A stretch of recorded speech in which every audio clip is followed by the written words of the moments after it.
A weird turn of events has recently swept through the boxing world.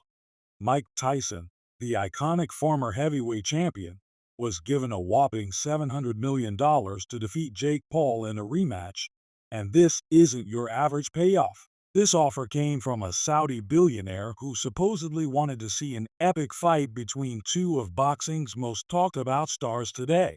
The scenario took an unexpected turn when Tyson, despite the millions on the table, opted to decline the bout. His decision shocked fans and prompted major concerns about the state of modern boxing. Was this simply a tactical retreat from Tyson, a wise commercial decision, or plain fear? What does this mean for Jake Paul's meticulously built boxing career? At the core of this tale is the chaotic and unpredictable world of celebrity boxing, where money, show, and egos frequently trump the sport's fundamental principles. Jake Paul, the YouTuber turned boxer, built his career on meticulous planning, selecting opponents who were considered safe bets and ensuring that his image was maintained. However, with a true test on his plate in the form of 57-year-old Mike Tyson, things took an unexpected turn. Tyson, despite being over 2 decades past his prime, is a formidable opponent. His sheer power, savagery, and knockout ability haven't gone away altogether. And Paul, who has built a name for himself by fighting non-boxers, was aware that a rematch with Tyson could spell disaster. Tyson, for his part, was not just offered with a standard fight offer. The Saudi millionaire who extended Tyson's invitation was more than just interested in watching a pleasant boxing contest. This individual desired a spectacle. He didn't just want Tyson to show there, he wanted him to win for a high price. The $700 million deal wasn't intended to give Tyson another chance at redemption. It was essentially a challenge. Tyson needed to knock out Jake Paul. The offer was huge, a staggering increase over Tyson's $20 million prize in his first fight with Paul, which left fans questioning the credibility of the entire affair. For Jake Paul, the rematch was a nightmarish scenario. A loss against Tyson, especially in a fight when Tyson was purportedly motivated by ego and a large payday, would have been terrible for Paul's carefully cultivated reputation. Paul's boxing career is predicated not on sheer talent, but on the narrative he has created. He's meticulously chosen opponents who are either past their prime or inexperienced, ensuring that each victory strengthens his reputation as an up-and-coming boxer. But Tyson, even at 57, isn't your average fighter. He's one of the most feared men to ever enter a ring. Tyson's reputation as a knockout artist is legendary, and while his peak years are behind him, there's no disputing that his punches can still cause major harm. Faced with a man who had nothing to lose and everything to gain, Paul immediately understood that the rematch was not a risk he was ready to accept. Jake Paul is sometimes seen as a coward or someone who is reluctant to confront true competition. Yet his choice to withdraw from the battle was not only motivated by fear, it was, in many respects, a sound business decision. Losing against Tyson would have been more than simply an embarrassing setback. It may have meant the end of his boxing career. Paul's brand feeds on the perception that he is a serious fighter, despite the fact that many in the sport regard him as nothing more than a sideshow. If he had lost to Tyson, especially in a match where Tyson's personal pride and $700 million were at stake, Paul's carefully crafted image may have been shattered. On the other hand, Mike Tyson wasn't exactly the defenseless victim in this situation. Tyson's legacy in boxing is certain, regardless of how much controversy surrounds him.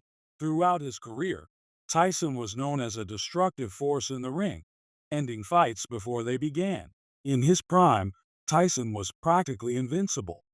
Tyson's loss to Buster Douglas in 1990 was one of the most shocking upsets in boxing history, and his career has been marked by controversy, comebacks, and personal issues. Despite the ups and downs, Tyson's reputation is still respected in the boxing world. Tyson's rematch, however, was about more than money. It was also about pride. The $700 million offer from the Saudi businessman not only rekindled Tyson's competitive spirit, but it also allowed him to demonstrate that at 57, he could still do what he did best: knock people out. The billionaire's remarks about Tyson's supposed planned losses fueled the fury. Tyson was no stranger to controversy, and the suggestion that his prior defeats were due to money or manipulation struck a chord. This was no longer just about the money. It was about showing that Tyson was still capable of becoming a champion in the ring after all these years. Even with the huge paycheck on the line, Tyson realized that defeating Jake Paul would not remove the doubts about his career. He would still face detractors who claimed he was simply beating up on a YouTuber with no genuine boxing experience. Tyson understood that, in the realm of modern boxing, perception often trumps reality. If he had fought and won, the triumph would have been viewed as another notch on his belt, but it would not have quieted the detractors. If he had lost, it would have been a devastating blow to his legacy. Jake Paul's decision to cancel the rematch reflected the current status of boxing.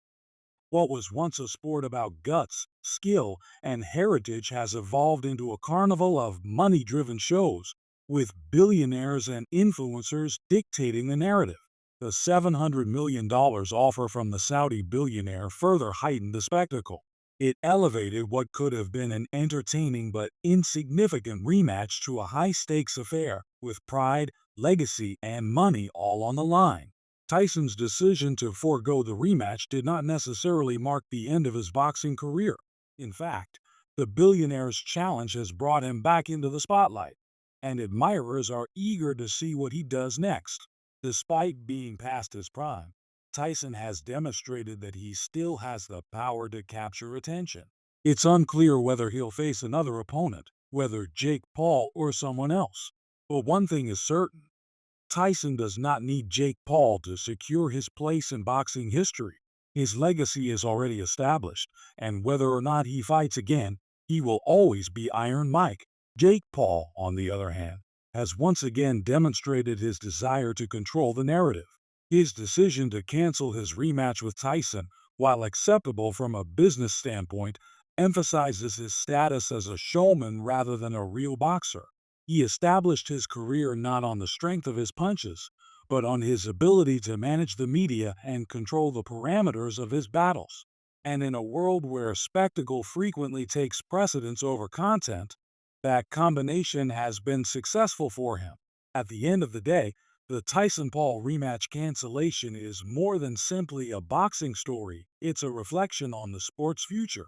With billionaires pouring money about, influencers chasing clout, and icons being dragged into spectacles, it's difficult to predict whether the sport will ever be the same. The essence of boxing, grit, skill, and passion, appear to be taking a second seat to headlines, social media posts, and viral moments. Whether this is beneficial to the sport is debatable, but it is evident that Jake Paul's rematch with Mike Tyson was never about boxing. It was all about branding, money, and controlling the narrative. For Tyson, however, it was another chapter in a career marked by highs and lows, comebacks, and controversies. Whether he competes again or not, Tyson will be remembered as one of the best heavyweights of all time. Jake Paul's boxing career is far from done, but the stakes will only rise as he continues to test the limits of his meticulously built empire. The fight may be off, but the conversation about it and the future of boxing is far from over.